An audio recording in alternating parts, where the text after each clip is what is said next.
Olá pessoal, tudo bem com vocês? A aula de hoje é sobre a formação das novas espécies. Então, na aula de hoje, nós iremos aprender como surge uma nova espécie. E esse processo de surgimento de uma nova espécie chamamos em biologia de especiação, tá? E especiação nada mais é do que um processo evolutivo pelo qual uma população, certo, de uma determinada espécie vai evoluir e se tornar espécies distintas, ou seja, diferente. Vai haver, né, uma espécie onde esses indivíduos dessa espécie que formam a população, vai haver uma variação, pode ser uma mutação. Vamos ver lá na frente. E vai fazer com que distinguem uma da outra, vão ficar diferentes, tá? Mas um ponto positivo da especiação é porque através dela deu origem a uma enorme diversidade de organismos. Muitos do que vimos hoje nada mais foi do que um processo de especiação, certo? E outro ponto que marca a especiação propriamente dita é quando ocorre, certo? É a falta de interação reprodutiva entre as espécies. Vai haver um momento, se esse processo de especiação passa muito tempo, esses indivíduos, né? Eles vão passar muitos processos distantes, barreiras geográficas ou que seja. Um fator que impeça. Então, esse fator que impeça vai fazer com que esses indivíduos, eles não se reproduzam mais. Nós vamos observar isso também lá na frente, tá certo? Vamos lá? Como a especiação ocorre? Eu queria que vocês primeiro focassem nessa imagem. Vocês estão vendo o Grand Canyon lá nos Estados Unidos, né? E temos aqui duas espécies de esquilos. Observem bem os esquilos, certo? Um vive de um lado do paredão e outro vive do outro lado do paredão. Ok. Então, como ocorre a especiação? Esse exemplo aqui do esquilo é muito fácil de compreendermos. Por quê? Porque esses dois esquilos, no passado, seus ancestrais, eles pertenciam à mesma espécie, tá certo? E com a formação do desfiladeiro, formou uma barreira geográfica. O que isso quer dizer? Que essa barreira separou essas duas espécies entre si, não permitindo mais que elas se encontrassem e pudessem se reproduzir, certo? Então, quando formou o Grand Canyon, um grupo da população dos esquilos ficaram, né, no paredão à direita e o outro no paredão à esquerda. E daí, por meio de muitos anos, né, foram ocorrendo mutações aleatórias e a reprodução sexuada, que são dois fatores importantes que vimos na aula passada, para que a seleção natural ela ocorra. E exatamente ocorreu nos dois grupos, né, no que ficar à direita e no que ficar à esquerda. Isso possibilitou, né, essas várias modificações e também a indução da reprodução sexuada, a existência de novas características, que possibilitou o surgimento de novas espécies. Esses indivíduos eles variaram tanto dos seus ancestrais que acabou formando uma nova espécie, certo?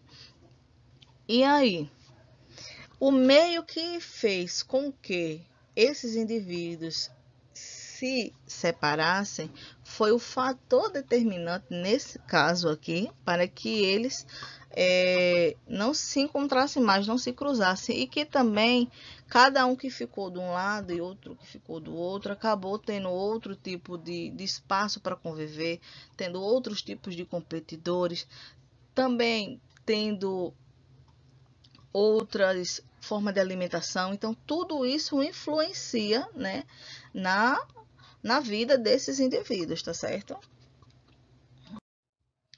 As barreiras, elas podem ser mudança no curso do rio, formação de desfiladeiros, formação de cadeias de montanha, desmoronamento, tá? Isso tudo são barreiras que podem fazer o quê? Que vocês devem estar se perguntando, a professora está falando de barreira, o que isso quer dizer? Essas barreiras, pessoal, nada mais é do que um acontecimento natural que venha, neste caso aqui são acontecimentos naturais, né? Também pode ocorrer aqueles que o homem induza. Vai fazer com que uma população ela se divide, ela se separe, certo? Então, essa separação que ocorreu lá no Grand Canyon pode ser uma formação de um rio que acabou tendo muita chuva e criou um curso, mudou lá o curso do rio e agora aqueles indivíduos não conseguem mais atravessar. O que fica de um lado, ele acaba, se isso durar muitos anos, né? Isso pode fazer com que eles fiquem diferentes, tá? Porque cada um agora vai ter que procurar, certo? Novos habitats, nova alimentação.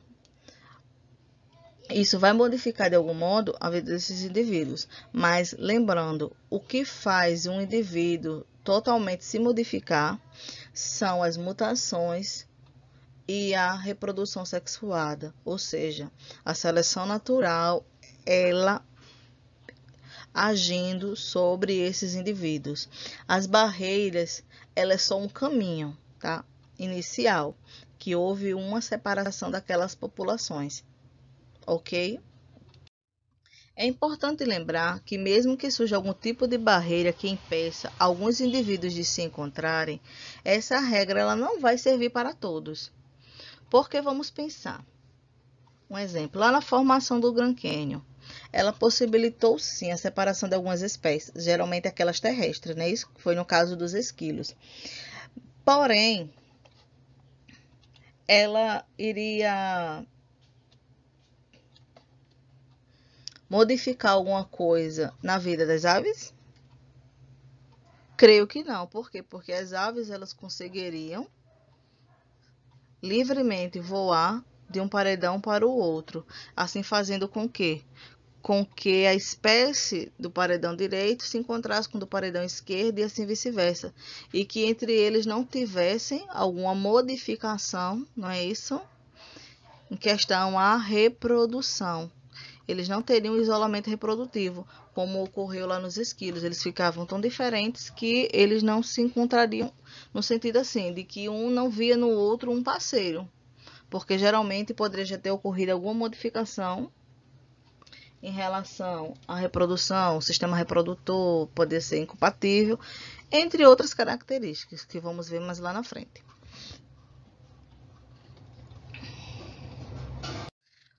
Quando a barreira ela é física, dizemos que o isolamento ela é geográfico.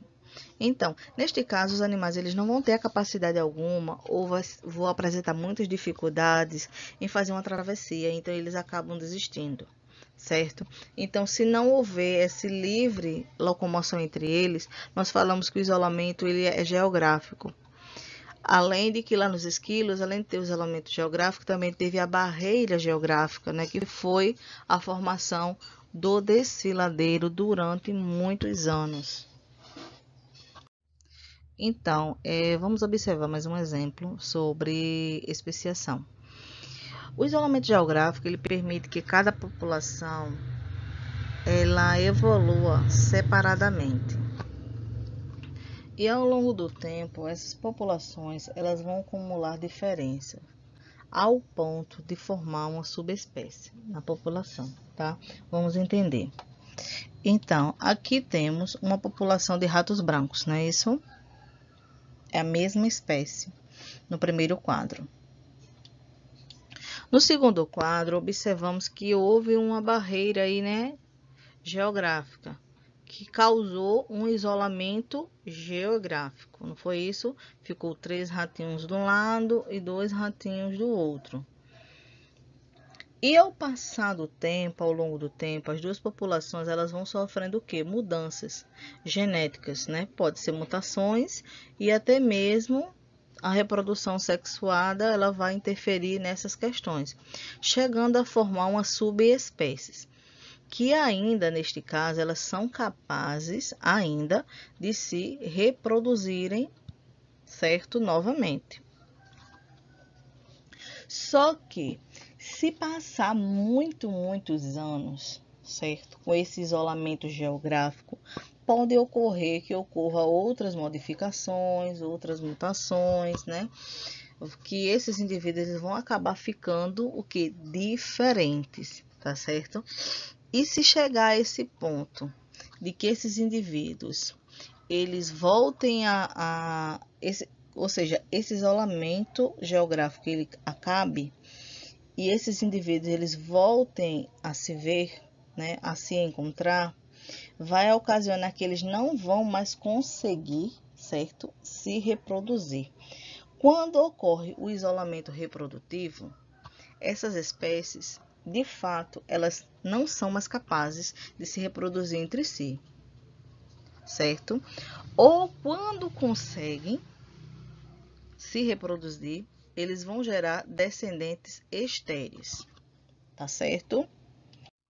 Outro exemplo clássico é exatamente o cruzamento entre o jumento e a égua, que vai formar, né, surgir a mula e o burro, que são dois indivíduos estéreis, eles não podem se reproduzir, tá certo?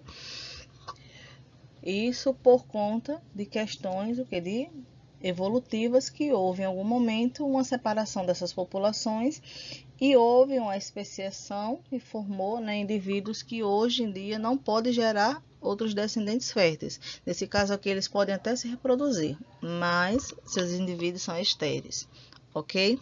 E isto pode acontecer porque o isolamento reprodutivo, né? Já que estamos falando dele, porque os órgãos reprodutores não são mais compatíveis, ou que também o espermatozoide ele não vai conseguir fecundar o óvulo, ou ele pode até conseguir fecundar esse óvulo, só que o zigoto ou o embrião, ele não vai conseguir, certo, se desenvolver completamente. Vai ocorrer uma falta ali de informação, que é o caso que ocorre aqui, né, com a formaçãozinha lá do burrinho, ok?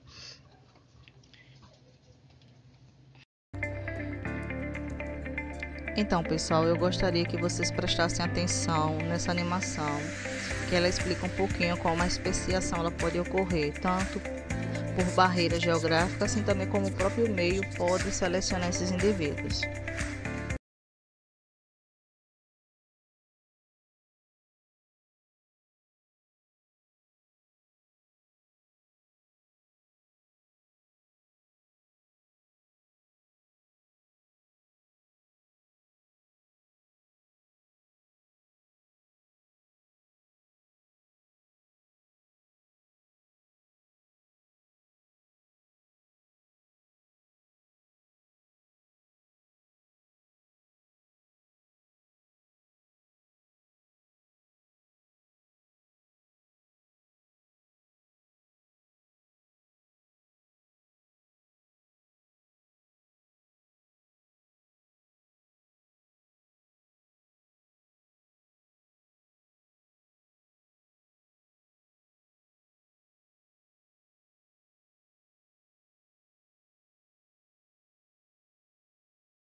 Então, a aula de hoje se encerrou aqui.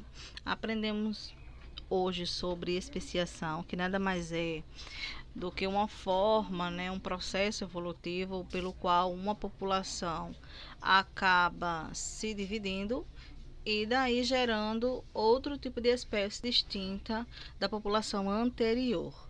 Caso tenha alguma dúvida, vocês me procurem e a gente vai conversando.